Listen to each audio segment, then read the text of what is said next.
சித்த மருத்துவத்தின் அடிப்படையில் வந்து பார்த்தீங்கன்னா உணவே மருந்து அப்படின்ற ஒரு கான்செப்ட் இருக்கு. ஸோ அந்த உணவே மருந்தில் வந்து பார்த்தீங்கன்னா சித்தர்கள் வந்து முன்னையே வந்து நம்மளுக்கு எந்தெந்த உணவுகளில் வந்து அதிகப்படியான கால்சியம் இருக்கு அப்படின்றது நம்ம டே டு டே லைஃப்ல யூஸ் பண்ற நிறைய விஷயங்கள்ல இருக்கிறது வந்து நம்ம இன்னைக்கு மறந்துட்டோம்.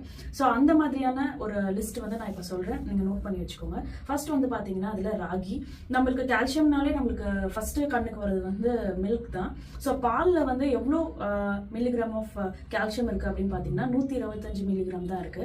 ஆனா அதுவே வந்து ராகில வந்து பாத்தீங்கன்னா 330 மில்லிகிராம் ஆஃப் கால்சியம் வந்து இருக்கு. ஸோ இது வந்து பாத்தீங்கன்னா பாலை விட எவ்வளவு மடங்கு வந்து அதிகம்ன்றது பாத்துக்கோங்க.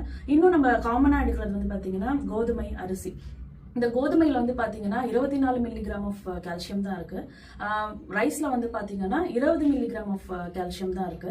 ஸோ இது எல்லாத்தையும் நம்ம கம்பேர் பண்ணும்போது ராகி வந்து அவ்வளோ விலை உயர்ந்ததும் கிடையாது. ஸோ ஈஸியா எல்லா இடத்துலயும் அவைலபிளும் இருக்கு. ஸோ ராகி நீங்க எடுக்கும் போது வந்து பாத்தீங்கன்னா அதிகப்படியான கால்சியம் வந்து நம்மளுக்கு சத்துக்கள் இருக்கும். ராகில வந்து வெறும் கால்சியம் மட்டும் தான் இருக்கு அப்படின்னா இல்ல. ஸோ அதுல வந்து பொட்டாசியமும் அதிகமா இருக்கிறதுனால நம்ம பிளட் ப்ரெஷரை வந்து கம்மி பண்ணும். இன்னும் பாத்தீங்கன்னா நம்மளுக்கு அயன் ரிச் ஃபுட் வந்து ராகி. ஸோ அயன் அதிகமாக இருக்கிறதுனால ஹீமோக்ளோபின் லெவலையும் வந்து அது நல்லா ரைஸ் பண்ணும். ஸோ இது எந்த விதத்தில் எடுத்துக்கலாம் அப்படின்னா நம்ம வந்து கஞ்சி, களி, அப்புறம் வந்து இட்லி, தோசை இந்த மாதிரி ஃபார்மேட்ல வந்து நீங்கள் ராகி வாங்கி நீங்களே பொடி பண்ணி ஸோ இந்த மாதிரி நீங்கள் எந்த கலப்படமும் இல்லாமல் எடுத்துக்கும் போது வந்து பார்த்தீங்கன்னா 100% ஆஃப் கால்சியம் வந்து நீங்கள் எடுத்துக்கிறீங்க.